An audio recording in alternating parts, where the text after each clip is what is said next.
Hello and welcome to the In the Money Players podcast. This is our show for Friday, December 11th. I'm your host, Peter Thomas Fornatal, back with you once again in the Brooklyn bunker, enjoying the holiday season. I've got my festive holiday shirt on. I'm hoping to get out in the world today and do some holiday type chores. Lots going on in the world of racing, even though we're getting so close to the holidays. Earlier this week, we worked on our Hong Kong special. That was a lot of fun to do. And if you're going to be playing there, I highly recommend you check that out. We'd appreciate it very much. And then we've got good racing coming up this weekend. Aqueduct continues to be strong. I'm going to start off today's show by talking about those races solo, long story that I won't bore you with. Then a little bit later on in the show, we're going to have guests to talk about Fairgrounds and Gulfstream, both of which places have some really interesting stakes races this weekend. So we'll get to that in a little bit.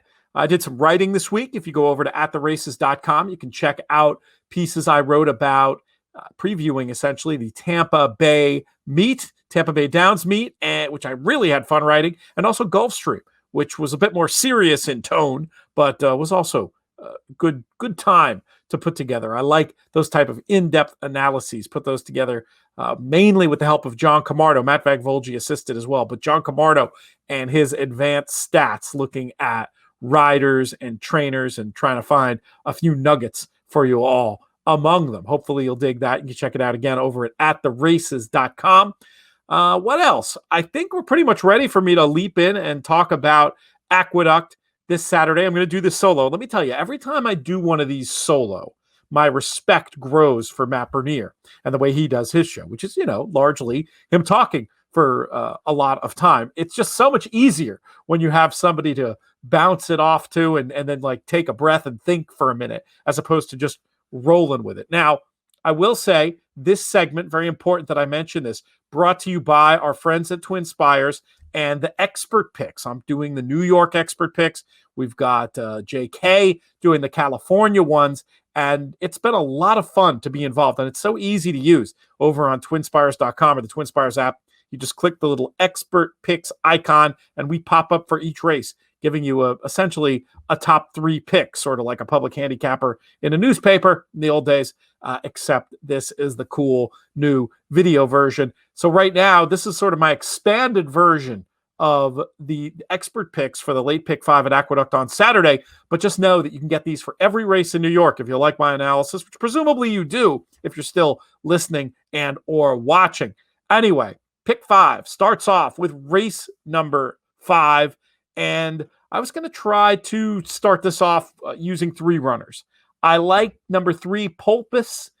I felt like this one had 2 runs and 2 excuses. Too fast on the turf last time. And then on debut, the horse caught money. Always like to see that. And just didn't break at all. So this is one now dropping to maiden claimers. I want to see what the horse can do. Same trainer, my old roommate, Jonathan Thomas. It is true. When we were both working for the Saratoga special, at least for a few weeks, I don't know, it must have been 10, 15, longer than 10, 15 years ago now, we lived in the same Saratoga special housing. He was transitioning from his jockey days to being an assistant trainer and all that good stuff. But anyway, he's remained a friend and is a great dude. He also, in addition to my top pick, number 3, Pulpus, has number 7, Reunion Tour. I thought this one was a candidate to be the best of speed on the cutback. Horse was bet to 1-2 last time against maiden special weights. That tells me the horse Reunion Tour might just be better than this lot. We shall see how things play out. But that's an angle I always like, looking at horses that took money and or showed speed against better. This one did both. And the other one I want to keep in mind in this spot, number 4, What's My Category? If Reunion Tour isn't the best speed, I think the 4, What's My Category, will be the one to potentially win the speed battle. Another horse dropping, and this is the second time off a layoff as well. So we're going to kick things off in this late pick 5 with 3, 7, and 4. And that will move us on to race number 6, a race where I like number 9, Pier 40, the best. Felt like this horse was in the best form of his life after a rather humble start to the career. No speed, which worries me about getting too stuck in to Pier 40, but does appear that there should be enough pace to run at in this spot for this runner. And then I have a goofy one. I wish JK were here to tell me how ridiculous this horse is. But number 12, Liam's Fire, interests me. This horse should be a name your price type of situation. And I felt like is a candidate to be the best speed. Something clearly went amiss last time leading to the layoff, so I'm not worried about that race. 2 back was on a wet track that maybe Liam's Fire didn't care for. But if you look at that number from 3 back, that's competitive with this group for a horse that could be the best speed. Anyway, I'm going to include Liam's Fire. And then number 10, Beachside, seemed like another logical one to include. Unrealistically spotted last time, back in amongst friends. Another that I wanted to include at a price. Moving on to race number 7.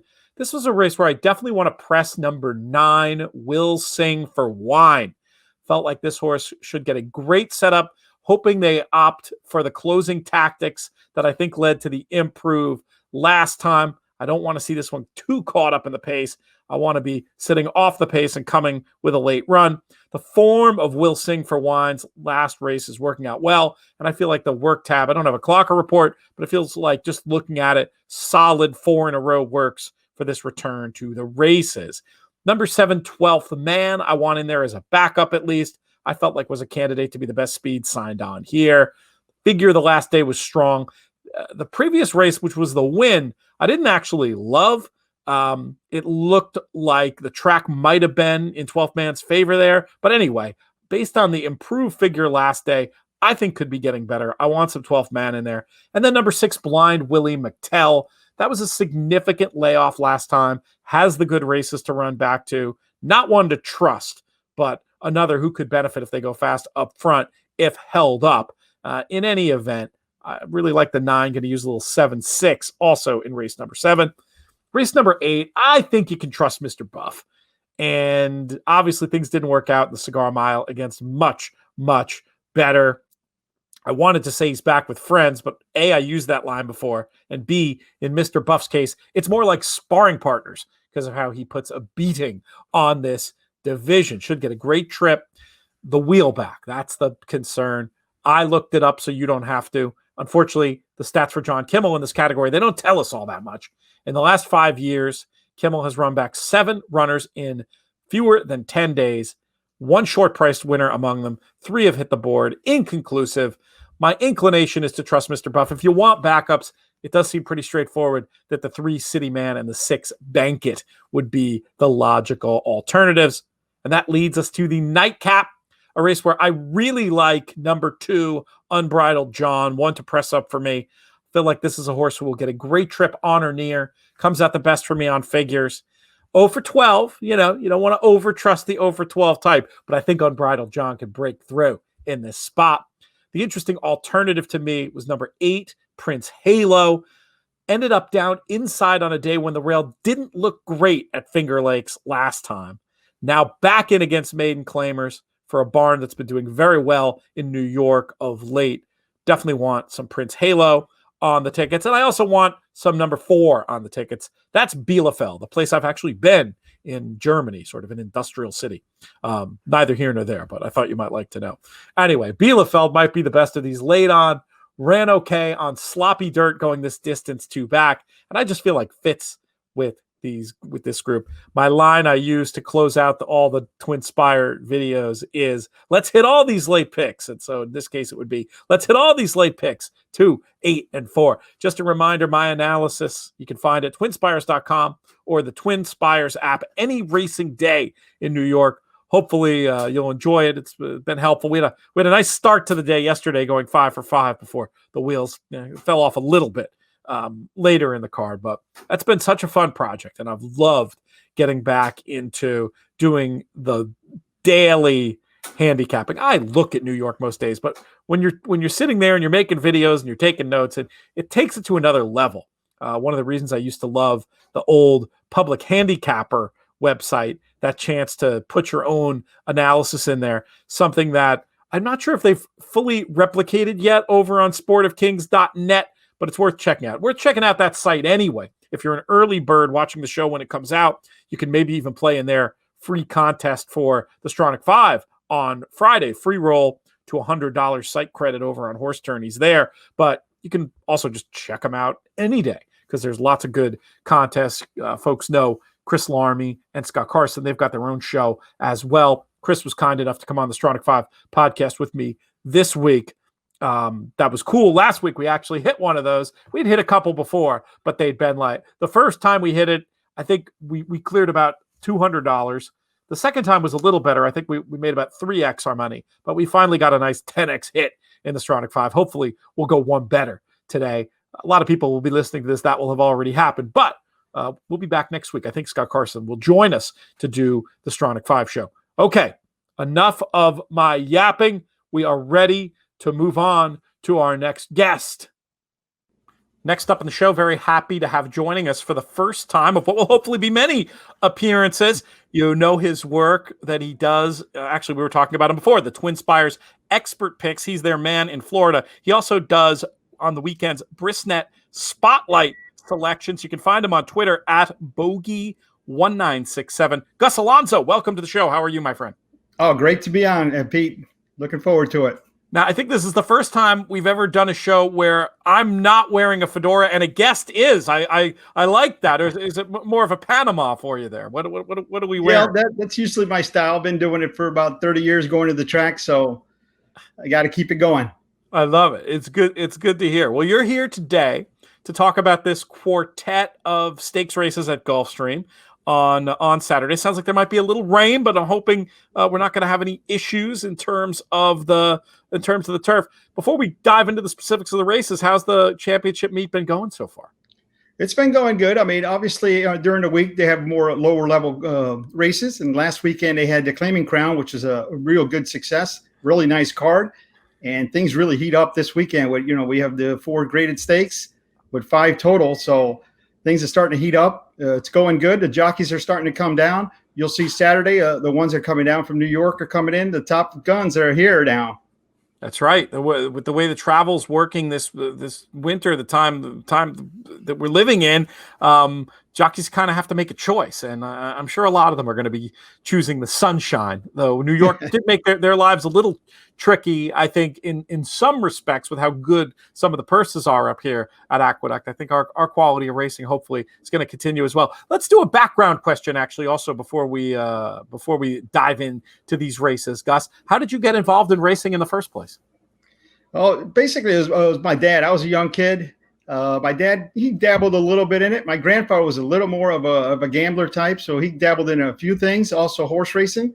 And I remember being right around 10 years old, and a firm in Aladar went at it, and that kind of hooked me from there, and it kind of progressed to where I'm at today. I mean, that was a match that I couldn't believe, and it's just mostly my dad and going to the track down in South Florida most of my career.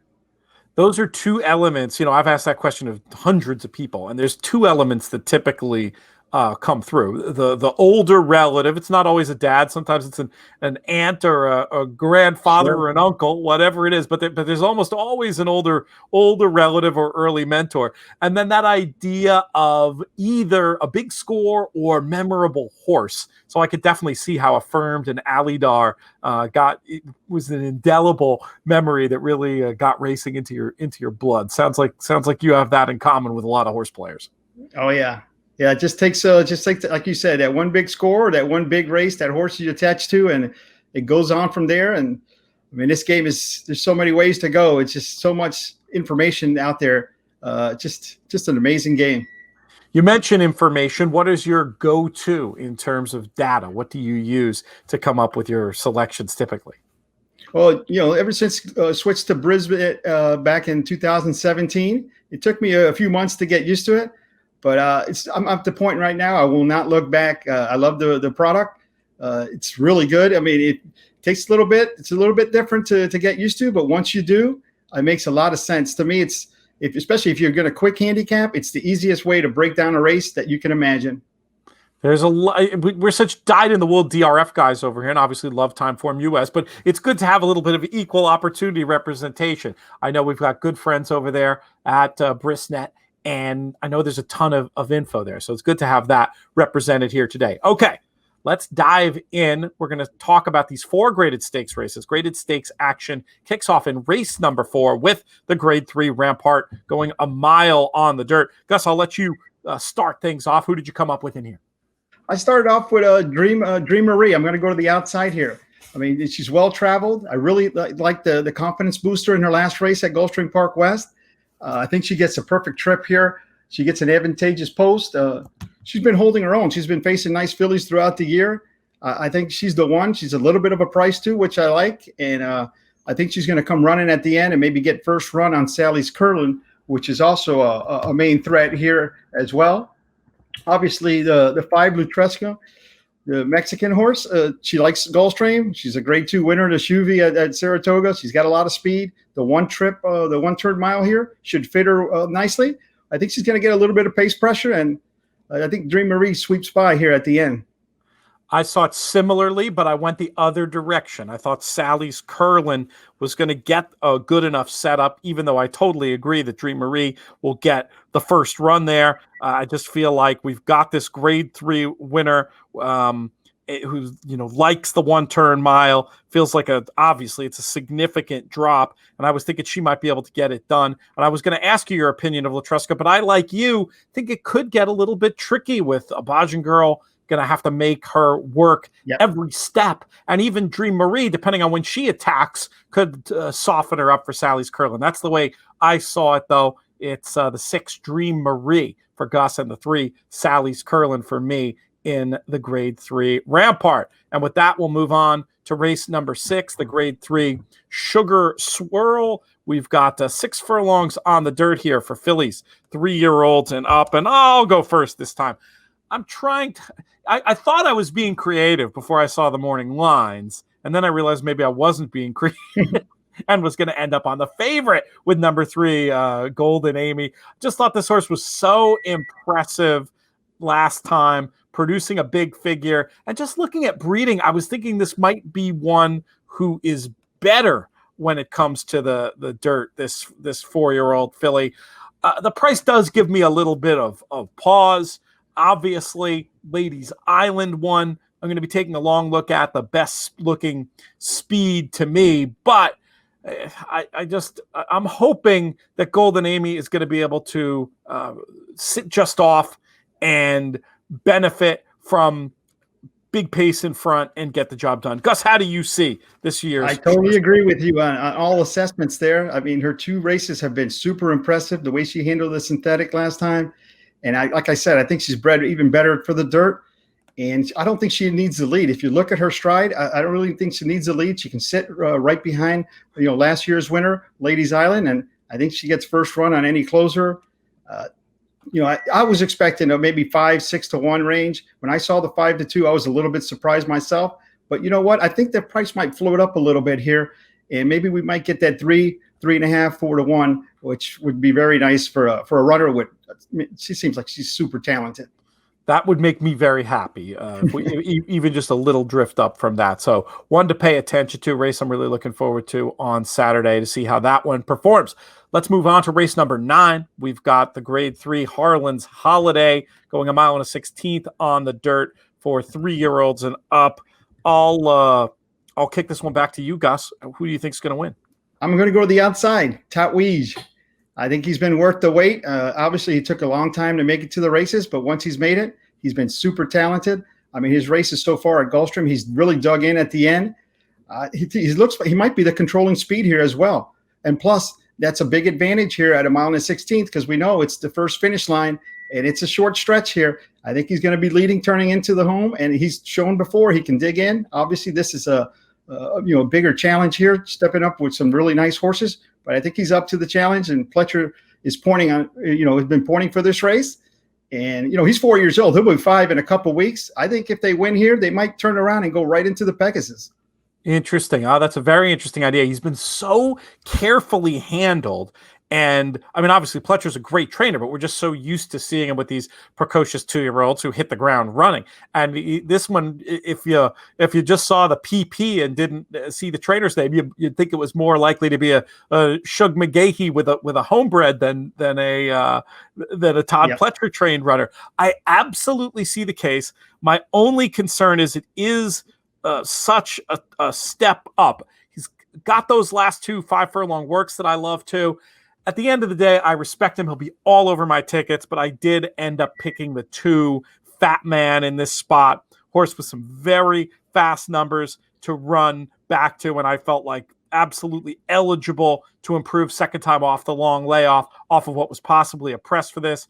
The barn flying at the moment. 2 winners and a second just yesterday. At the end of the day, I went with Fat Man, but I absolutely respect your selection, Tot Weege, and I love that note about, hey, maybe this is still a prep for the Pegasus. Maybe Pletcher has that kind of confidence at this point.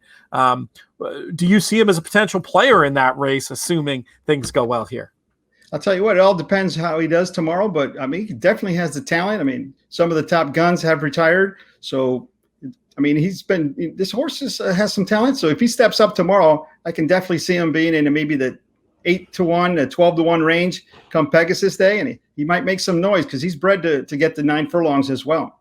Yes, very, very interesting stuff there. Let's talk about the final race we're going to be yapping about on this show. Race number 10, the Grade 2 Fort Lauderdale for 3-year-olds and up. And I had a goofy one in here.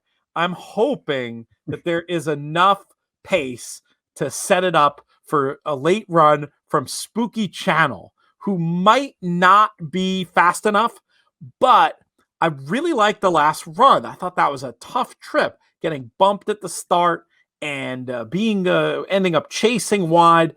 I feel like there's a world in which, especially from the outside draw, Factor This and Halliday both have to go. Some Like It Hot Brown can sit and finish, and is the other one that I'm really interested in here. But at the end of the day, the price on Spooky Channel got me intrigued. It is a long layoff, but I did a little stat digging here for Brian Lynch off the 60-day plus layoff in graded stakes. And the numbers came out super strong. 19 for 95, so 20%, and a big positive ROI as well, $2.54 on a $2 bet. I think Spooky Channel's a little bit interesting in here. Do you think I could be onto something, or do you have another clever idea, or do the ones at the top of the market have this over a barrel? I'll tell you what, it's pretty clever. I mean, he ran in this race last year. He got into some trouble, and he used this as a prep. And I actually had him on top on Pegasus Day when he won the WM McKnight. I think it was 36-1 that afternoon. But I tell you what, Brian Lynch can have him ready, and he might get the right setup. But I ended up on the inside with Some Like It Hot Brown. I just think Michael Maker has this horse real tight. He's got him right where he wants to be. His numbers fit well. I think, like you said before, I don't think he does have some speed, but I don't think he needs the lead. Obviously, the 2 outside horses are going to go. They battled in the Breeders' Cup, Turf Mile, and they kind of put into submission to both of them. And I think Some Like It Hot Brown, he gets that trip right behind. He might get first run. I can see Spooky Channel coming up and finishing the exacta, though. I like it. Let's see what we can get out of these 4 graded stakes at Gulfstream. I see you got, is that a Fleet Alex behind you there over your shoulder? Yep, I have a Fleet Alex, and I have a Barbaro. Oh, nice. Nice. Yeah, Barbaro. They're both in my top 5. Yeah, both favorites of mine as well. Which run was it for you that got you on a Fleet Alex? I'll tell you what, it was the debut. He won by 11.5 at Delaware Park. He jumped off the screen, and that's when I started the show with JJ Gracie and Sam Gracie. And I told them, you got to see this horse. And they're like, what are you talking about? It's just a one race. And he went on. Obviously, we know that summer where he won ended up winning the Hopeful. And then he went, one of the favorites at the Breeders' Cup Juvenile. I got the opportunity to be with him for a week there at Lone Star Park. Tim Ritchie was amazing. I mean, just showed me I had a bunch of questions, and he helped me out tremendously. I was attached to the horse since. I visited him a couple times since then at Gainesway, and he's just an amazing horse. And Tim Ritchie actually wanted to get him on the grass. I remember him telling me that. He said this horse, he was going to point him to the Secretariat after the Belmont. Oh, wow. Yeah. Oh, wow. That would have been so interesting to see. Yep. Just an amazing animal who's so kind. Barbara, on the other hand, just the story itself, got so many people into the game, and his statue stands outside of Churchill Downs, which is it's going to be there forever. Just legendary. It's a great honor for a horse who was just unbelievably brilliant. So sad we didn't get to see fully what he should accomplish. You mentioned hanging out with Tim Ritchie. Have you spent much time on the backside? Not much. Just that week was pretty much the gist of it. Stayed there the whole week. Got up really early, 3:30, and just did a few things. Learned a lot. Obviously, from a handicapper point, I wanted to learn that side a little bit. So not that I put in a bunch of time in there, but I got to see how much hard work the backstretch is and what they put into it. It really brings you another perspective to it, and I really appreciate that week. I mean, it's the Breeders' Cup. Everywhere I looked was a star. So especially in the 2004, that classic was extremely loaded. So I got to see all those horses, and it's a memory I'll never forget. Ghost Zapper and Roses in May. And Yep. that's such a good point that you make about how it can help a horse player learning. That's Sure. not for everybody. We talk about this all the time on the show that there's different betting personalities. There's also different handicapping personalities, and some players are going to be some players are going to have all the information they need on the paper. And I get that, and the work that they do on tape. But there's something pretty cool about learning how things work back there. And I know it's helped me come up with some interesting angles and creativity. And that's what you need to find prices a lot of the time when the market is so attuned to the numbers. So that's a good point. Something I recommend people try to do it as the world starts to get back to normal here is be able to spend some time, even if it's just in the stands watching the workouts and listening to what folks say around you. It's a colorful and interesting world. And I'm not surprised you found it helpful. Oh, it definitely did. It was, like I said, it was a great experience, and I think it's helped me in my handicapping. Like you said, as odd as it sounds, it just gives you a different perspective from even just talking to the trainers and see what they expect, and how the horse is coming into the race, and information like that is invaluable, I think. I think that's right. And it's not just like, oh, I'm going to get the inside info. It's more about the thought process that I find helpful to be able to understand what's going on in those PPs in your hand and lessons you can apply again and again. All right, Gus, we're going to let you get on with your day. If you want more from Gus, again, check out his expert picks, twinspires.com or the Twinspires app. And Gus, we'll have you on again soon. I appreciate it, Pete. Thanks for having me on. It was my pleasure. That's at Bogey1967, Gus Alonso. Talk to you soon. Next up on the show, he's back. He was here over the summer, and we had a lot of fun yapping over at the Brentwood, talking all things Saratoga. But he's moved south. He has, and not to his usual southern snowbird location in Florida. He's in New Orleans. This is one of my oldest and oldest friends and favorite people in horse racing, and he's now the on-air analyst at the Fairgrounds. Brian Nadeau, what's up, my man? Yeah, good to talk to you, PTF. Always a pleasure. And that wasn't that long ago, but it seems like about 10 years ago that we were outside the Brentwood trying to get things going. I think you had a Bloody Mary, actually. I think I was in no position to even have a Bloody Mary.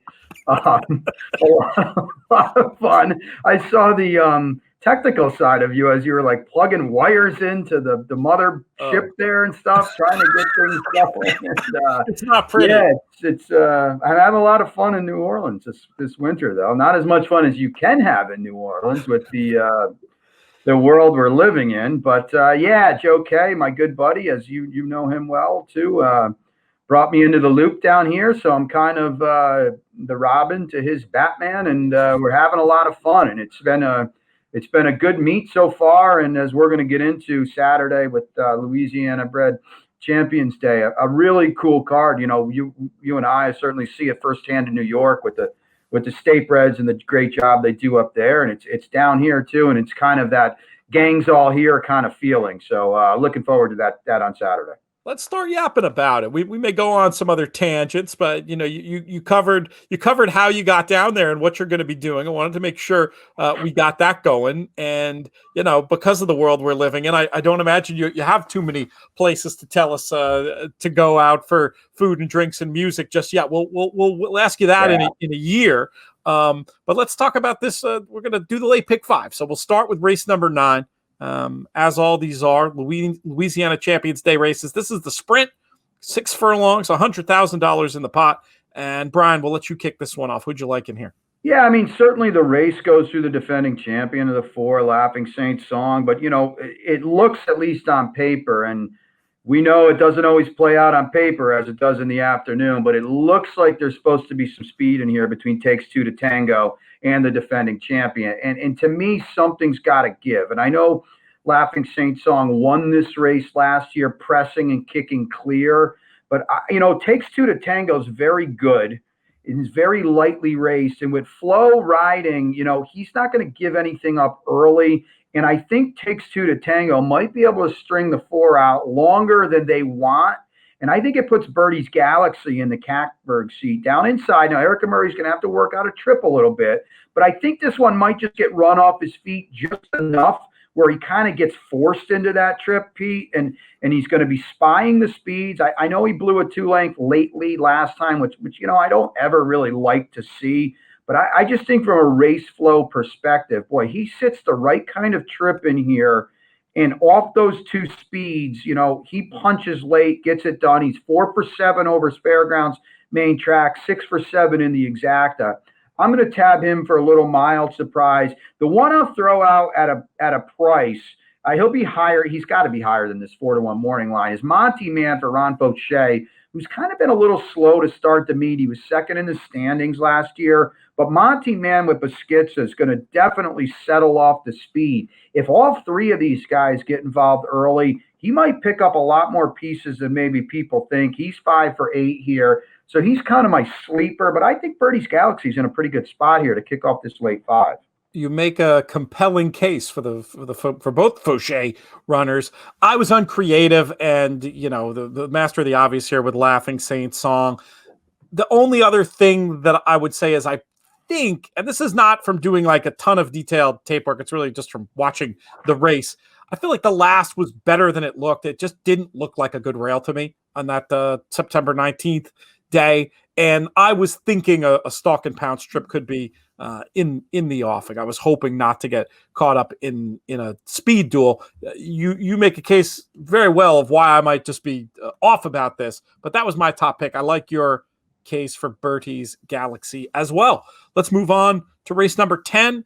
We are this time going to be looking at the Juvenile going 6 furlongs. And I'll offer my thought first here. I wanted to take a little shot with number 6 Pedigree. I thought this horse could be clear on pace figures. We talk a lot on the shows about California speed coming east, and I thought this was interesting, just looking at the Timeform US race ratings, that this might be a significantly easier spot than the last race, despite the big purse, in that one had a 106 race rating, which the equivalent of about 86 buyer.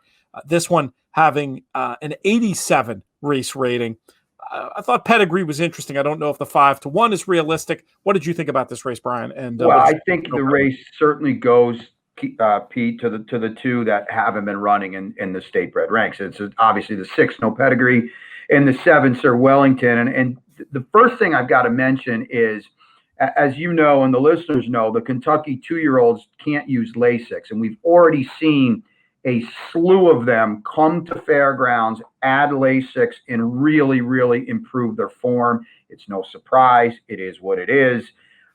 Either winning or moving way up and running in the numbers. So Sir Wellington out of the Nyquist at Keeneland, which I thought was a pretty good race on Breeders' Cup Friday, and No Pedigree at Del Mar. Fits the mold, not coming from Kentucky, but fits the mold of a 2-year-old adding Lasix. And I do think the race goes through both of them. And you kind of get the best of both worlds if you just want to go there in the pick 5, because as you mentioned, I think No Pedigree on the class drop in the California speed might shake out as the speed of the speed. And if he gets pressed, dueled, and maybe comes unglued, here's Sir Wellington, who stalked and run very well in his last 2 races at Keeneland, at Laurel, in an optional claimer behind Jackson Traveler for our friends at West Point, who's a very, very nice 2-year-old.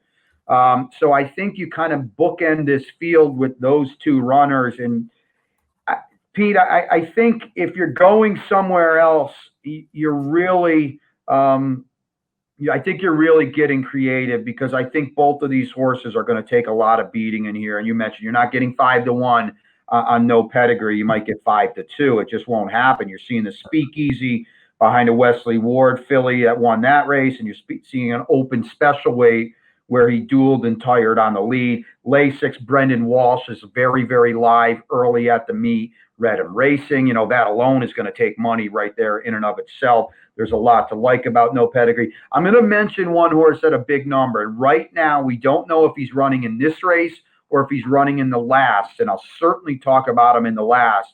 50 protection for Jake and Jeff Delhomme, the brothers. Of course, Jake Delhomme, the NFL quarterback. I met him the other day. Really, really cool, good guy. They breed some horses. They own some horses.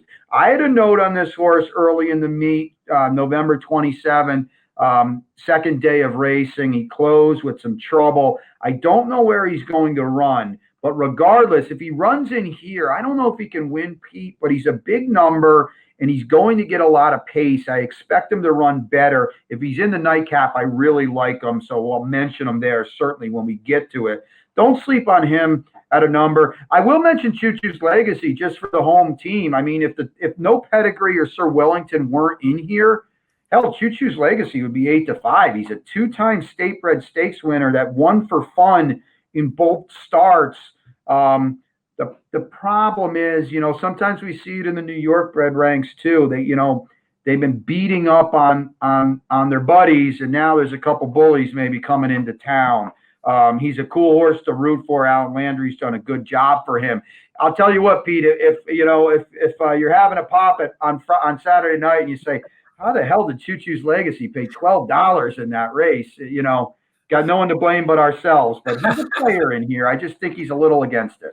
That's a very, very good analysis. And I really like that point you made about when you're looking at a pick bet, picking horses who are logical partners in terms of ways the race might turn out, with trying to get that best of speed type horse, and then also trying to get the horse you think is going to be the best closer. Next up is the 11th race. We've got the Champions Day Turf Stakes going 1 mile and a 16th on the Fairgrounds turf. I'll let you kick this one off, Brian. What'd you come up with? I was just taking a sip of coffee, Pete, and as I look over, I'm seeing all these records, Dylan behind you and stuff, and I just feel like it should be a little red and out of a bottle with our past history. But different times, different hours of the day. So we are the people who invented the degenerate doubleheader. We should let folks know that. And I have not just early prediction about Saratoga 2021.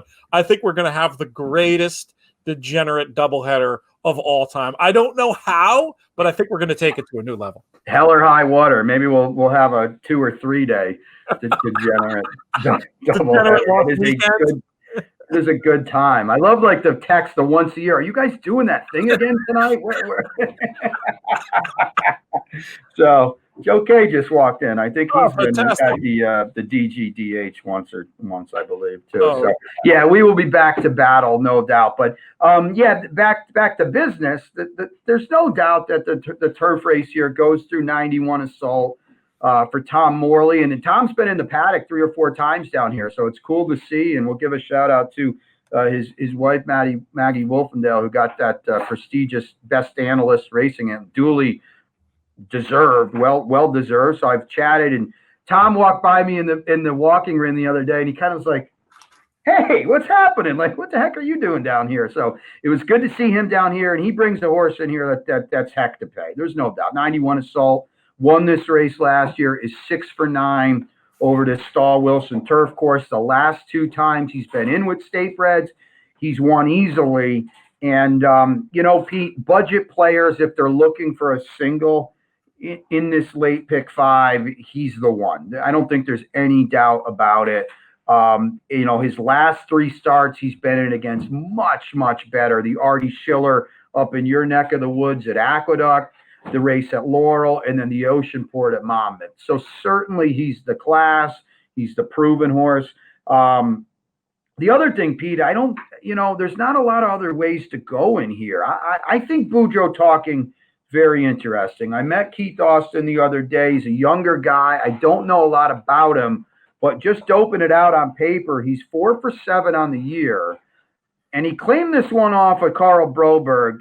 And I said this earlier to Seth Merrill. I said, if you claim a horse off Broberg and you maintain his form, you're doing pretty good. If you move him up, boy, you're doing all right. And he's been able to move Boudreaux Talking up off Broberg.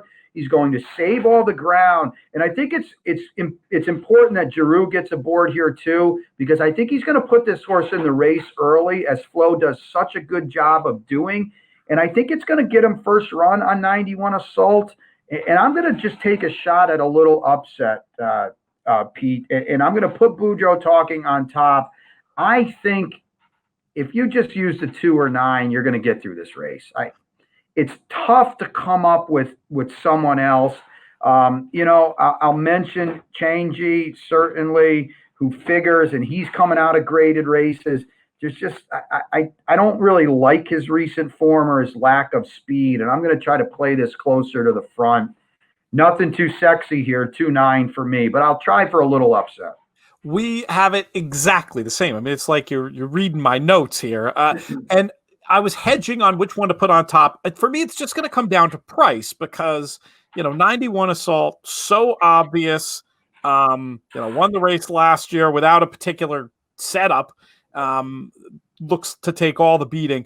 But I was just wondering if Boudreaux Talking, been handled twice by the top one, rough trips, a lot of rough trips in this one's PPs was against the flow, both of those days against 91 Assault.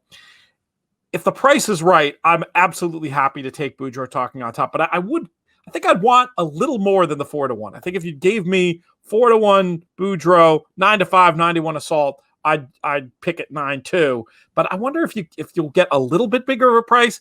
Maybe the lack of alternatives though means you might get shorter than 4-1 on Boudreaux just by default, as sometimes happens. What would your guess at the final prices be here before we move on? I think the last thing you said is where it's going to land, because there's just so much, not any else to go. And sometimes, as you know, when the public doesn't have anywhere else to go, they might bury 91 Assault. So you might have 6-5, second choice 9-2. Maybe you sneak it out, but you've got Giroux here. You've got a horse that ran well in this race last year. And you look through the body of this field and it's like, okay, I can't bet Guitar Tribute. I can't bet A Fleet Ascent. I can't bet Unrestricted. And it might just be 2 horses and then everyone else. And I kind of think maybe we're going to get, I think that's a good morning line at 4-1.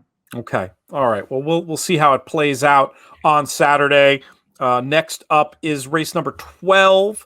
We've got the Classic Stakes. This time going 1 1/8. I'll go first. I'm boring. I feel like Shang for me just comes out best on numbers. Possible pace, edge. Looks to me like the recent work just on paper says the horse is ready. I get that the distance is a question mark, but for me, this was just going to be a case of in Asmussen, I trust you a little bit more creative than me in this classic. I clearly Shang is going to take, he's heck to pay in here, 4 for 5 over the track. You mentioned the layoff, which is a little, I'm sure there were spots he could have ran in over the summer, comes in off a July 4th layoff. The distance could be a little tricky too, but certainly the one thing I'm going to mention about him is that if you scuff up his form a little bit, his 2 biggest numbers were on off tracks and sealed tracks. I don't know. The weather is possibly in play, but it might be a little more for Sunday. I don't think he's going to get that kind of track here. So let's just say you draw a line through those 2 races, and that's aggressive. But if you're trying to get creative and you kind of look past those 2 races, he's not quite as imposing off the rest of his form. With that being said, he's probably like evens in here, and I get it. I'm going to fool around with Sidster, and I need way more than 5-1 to make a win bet. But I talked about Giroux. You look at this race, Pete, there's no speed in it whatsoever other than Shang. And I'm wondering if Santana says, you know what, I'm even money in here. We're going to win. Sidster wants to go. I'll let him go. And maybe he clears. Maybe he gets brave. Maybe he does have a really crafty, smart jockey in Flo that knows how to read a form. I think this horse is going to be in the front here. And just maybe he gets brave. And even if he doesn't, Pete, what I'm really against in here is Under Pressure. Because Under Pressure is the $7 exacta partner to Shang, but he doesn't have really any speed at all. And he hasn't run since March, and he didn't run that well in an optional claimer at Oaklawn. And I know this is the spot, and I know he comes in off some big works, and Chris Richard does a really good job. James Graham is here. I get all that, but I'm just going to try to break up a $7 exacta. Maybe Under Pressure runs out of room. Even if Sidster can't win, maybe he hangs on, and all of a sudden, Shang and Sidster are 5 clear off the far turn, and Under Pressure can't get there. So I'm going to use Sidster as a B in my pick 5, but I'm going to try that exacta and hopefully get some value with Shang with the speed play kind of to the hoop and Under Pressure running out of room late. I'm going to play at 7-4 and use Sidster on some tickets too. I love the race design there. We wrap things up with race number 13. We've got 2-year-old Louisiana bred maidens going 6 furlongs on the dirt with 47,000 in the pot. Brian, the question I always ask, how are we going to get paid? Yeah, it's a good race, Pete, and these maiden special weights for the state breds have been really, really good. I've been impressed with them, and there's just so many different ways you can go in here. Brad Cox has got Must Have Got Lost. He's already won from the rail with a state bred firster. Giroux here, so there'd be no surprise if he paid 35 for a son of hit it a bomb. That's a pretty big number. I want to talk about, though, 50 Protection, who I mentioned earlier in the stakes. If he runs here, I like him a lot, Pete. I mean, he had a little trip on debut behind an easy winner. He was, he broke slow. You see it there. You watch the replay. You can see it. I would think he gets some speed to track. Bridge Mahan sticks around. He should only improve off that. So if he's in here, I like him. Ready for Love ran really big in his local debut with a fast figure. It doesn't help in the pick 5, Pete, but if you're betting this race individually, just check how Cohere runs in the 10th in the stakes, because he beat Ready for Love last time, and they did it with a fast figure too. So he's interesting. Tucker Alonso's got Jackie Moon with a big work, a firster. I don't think you have to be a freak to win on debut here. Get the net. Sam David's 22% with first-time starters. The 2 Fauché runners, the 8 Cajun Cannon with Graham, the 9 Geese with Hernandez. Now, Fauché's been pretty slow to start the meet, and he's just 1 for 27 with debut runners. So you look at both of these, they're both 6-1 on the morning line. I like Cajun Cannon a lot more, and I think he can move forward with Graham here off that debut, again, behind, 50 Protection was in there as well. I think that's a pretty live race. I'm kind of naming them all, Pete. It is a tough one to get out. If 50 Protection's in here, I like him. If he's not, it's a more of a spread for me. And I think you got to wait all the way to the end, but it's the toughest race of the sequence for my money. I think, we've been pretty narrow, and the fact that we've been pretty narrow in the first 4 races says we can get a little crazy in the last. I think it's that kind of race. Some kind of weighted all, maybe. Even. Yes. I would want to press Must Have Got Lost. You made the obvious, you made the excellent handicapping case for him. But, for me, Jay Giles' hunch play. You can't underestimate the rock and roll connections, Brian. When it comes probably behind you somewhere, right? Yeah, I think I do have that record. Actually, I should have pulled it out as a prop. That would have been better hosting. But that's great stuff, and this is the kind of stuff you can expect from Brian and his partner in crime, Joe K, on the Fairgrounds simulcast feed on a daily basis. Folks should be tuning in. They should also be following you on Twitter. What's your? I didn't make you put it up on the video before the show. I should have done that. Do you know it offhand? Yeah, it's Brian with a lowercase dash You're an editor. Underscore. Thank you. I mean, that's, you have that in your Brian _J Nadeau. So Brian _J Nadeau. Do you know what you're doing post Fairgrounds yet, or you taking it one step at a time? I don't know what. I think that means he knows, but he's not going to say. What? No, I'm going back to Fort Lauderdale and decompressing. I don't know. We'll see. I don't know. Saratoga. That's the main question. Yeah, for 100%. Saratoga will be there. OTB, still doing all that kind of good stuff. Okay. So we'll just see where it takes me, and warming up in Fort Lauderdale, and then hopefully the next time we cross paths, it will be in much better circumstances. Hopefully the world will be back and running. We'll be at our spot at the Paddock Bar and all that good stuff, or before that, for that matter. But 2020 has been very tough on everyone. So hopefully everyone's doing, safe and sound, and we get back to battle in 2021. Can't let you out of here without a sentence, at least, on New York Giants, New York Mets. Oh, man, it's coming back around, baby. Finally, we're not the Minnesota Mets anymore. That's first and foremost. And Steve Cohen is just tremendous on Twitter. It's like you tweet something and he answers you. That's pretty cool. I think it's awesome. Finally, the Wilpons are goodbye. Good riddance to them. It's go time for the Mets. And, man, Giants are awesome. Joe Judge, we finally got a coach. He's tremendous. You watch this guy, you listen to him talk, and you're like, that guy knows what he's doing.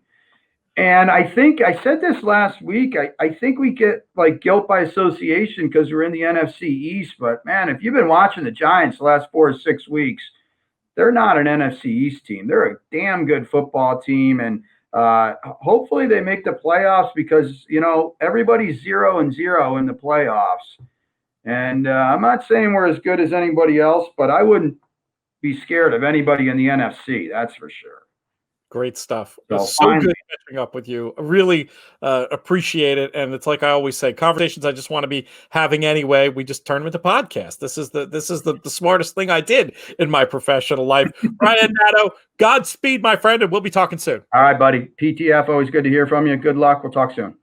That is going to do it for this edition of the show. We'll thank Brian Nadeau one more time. And we will also thank Gus Alonso and producer Craig, DJ Unstable, for pushing all the right buttons, doing the fine work he does.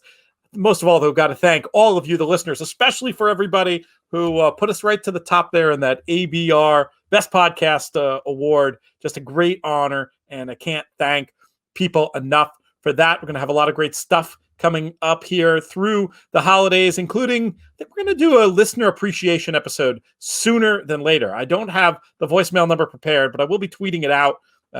If you want to reach out with your question just through the website, you can do that. I can read the question too, though. It'll be fun to hear your voices through the Hotmail if you can dig it up. Apologies for not having that ready. But inthemoneypodcast.com through the contact page, that's another way to get in touch. That's going to do it. This show's been a production of In the Money Media. Our business manager is Drew Coatney. Our chief creative officer is Jonathan Kinchin. I'm Peter Thomas Fornatale. May you win all your photos.